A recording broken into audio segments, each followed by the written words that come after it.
ad hoc. So there was nothing to even discuss about the cost of living there because things were deteriorating every day. By the time we were leaving that place, 70,000 Kenyans had been sacked from their employment. 6,000 investors had left the stock exchange. Multiple companies had closed offices and left this town. Fuel had continued to increase. The cost of ID and cost of being born had gone up in this country. Yani hapa ndio dunia ya kipekee. Ukizaa unalipishwa kodi na serikali. So, in short, and what I saw from NADOC, and I know we'll discuss more when we get the leadership of Raila, I saw a team that is clueless and a team that has no capacity at all to help us as a country. And from the dismissive manner William talked about when he was in church. Na sijui kwa nini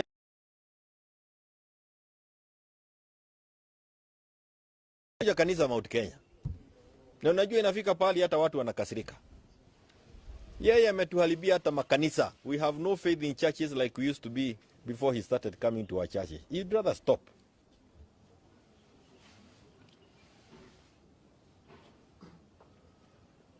Now if you want to know that they do not have an idea of how to manage this country, they are always seeing the shadow of Uhuru. Kila wakiwa na shida ni Uhuru. Kila wakiwa na shida ni Uhuru. Na tunasema hivi, sisi wote. Na sisi tumechoka na Uhuru kuraumiwa. Yes. Halo? Yes. Tumechoka na Uhuru kuraumiwa. Wao ndio wako kwa ofisi watatue shida za Wakenya. Na kama wameshindwa, tuweke IBC pale, tuweke commissioners, wapangiwe waende mapema nyumbani. If you want to know that they do not know where they are going, what are they doing about the scandals?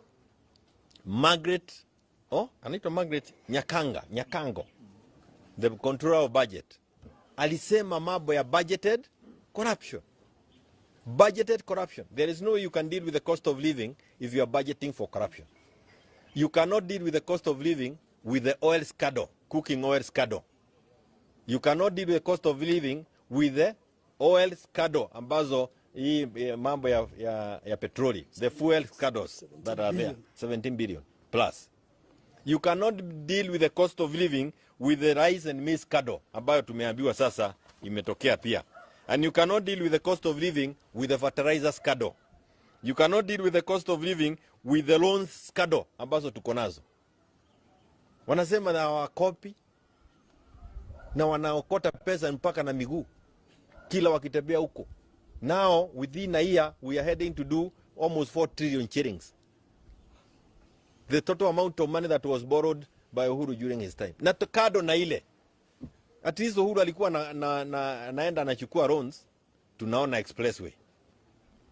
Nachukua loans, tunaona maji madams zinajengwa. Tunachukua loans, tunaona mabarabara yanajengwa. Tunachukua loans, tunasikia kuna rida mama. Kuna kazi mitaani. Kazi kwa vijana. Watoto wanaenda shule na wafukusi kwa sababu ya karo. 100% transition was there.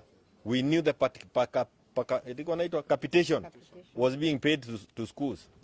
Siku hii, leo hii, mtu anatembea tu, tunamuona Sunday, kanisa, Mount Kenya. Help ya watoto, hakuna. You know, crisis, we are in a crisis and I know Raila will lead us tomorrow in thinking through as Azimio. As Azimio, we are together on this issue. You may hear people saying, but we are together, that kwamba yale ambayo yanawahusu wa Kenya hayakujadiliwa. Now if you want to sum it all, listen to what D said. D, anaitwa D, alisema ya kwamba namna gani? Yeye hataki mambo ya uongo na corruption. Yeye hataki, alisema mambo ile yao ya matatu. Sema mambo ya corruption, hataki kuwa ndani yake. Hataki mambo ya uongo na hataki watu wanaenda wakitapika kwa sababu ya kuiba pesa ya serikali. That it was enough to tell us what is happening inside KK. There is no way you would deal with the cost of living kama kazi yako ni kuiba wabunge na kuwalipa wapitishe finance bill ambayo Wakenya waliikataa.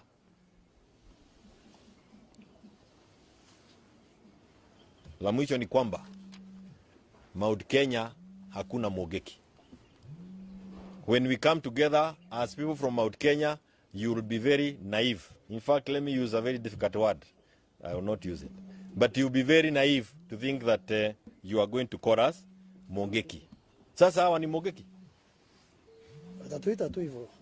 Kwa sababu wengine wako hapa, hawa ni watoto wa wale walikuwa wanasema mama wakisema ati mogeki imeamshwa Mount Kenya. Ama unafikiria hawa sio mama zenyu? Some of those are old ladies, 60, 70 years plus. So many of these people here are their children. Hawa sasa ni mogeki. Hiyo ujinga tuliachana naye wakati ya Moi. Tusiletewe wakati. We have no mogeki in Mount Kenya. We will gather together. We will discuss at whatever forum, because the people hardest hit economically. Zile biashara nyingi, wale watu ambao wamepoteza nafasi ya kazi wengi zaidi wametoka Mount Kenya. Roiro hapa. Mtu Muhindi alikuwa anatengeneza kampuni ya kutengeneza nywele, na asubuhi moja amekuja na kifuri amefunga 4,000 people unemployed. Kwa sababu gani? KRA. They have been unleashed to us like wild animals, and they are really causing havoc in Mount Kenya. Azimio tuko pamoja, and we will not abandon the people. We will talk, and we will be there on behalf of the people, with or without NADICO. Asanteni sana.